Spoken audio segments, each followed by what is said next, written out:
মূলা কেজি বেচে 30 টাকা। দুধের বাজার তো অবস্থা খারাপ, বাজার দর আগুন। সয়াবিন তেল আসিল গত মাসে 180 টাকা খোলাটা, 1 নম্বরটা, আজকে 195। তরকারি বাজার আগুন, 50 টাকা, 80 টাকার নিচে তো তরকারি নাই। আর দুধের বাজার তো অবস্থা খারাপ, গাড়ায় হাত দেওয়া নিয়ে যায় না। ভয়াবহ অবস্থা এই দেশের, এই দেশকে সামলাবে।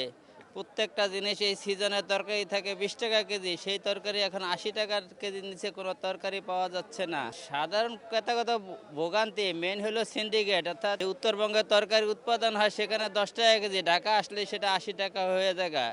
এটা সরকারের কঠোর নজরদারিতে আনা উচিত, যাতে বাজার দরটা নিয়ন্ত্রণ থাকে। সরকারের তো নজরদারি নাই। এই গ্যাসের বাজার, গ্যাস কোম্পানি বলতেছে কোনো সংকট নাই, কিন্তু খুচরা বাজারে গেলে একটা গ্যাস 1300 টাকার গ্যাস বর্তমান 2200 টাকাও পাওয়া যাচ্ছে না।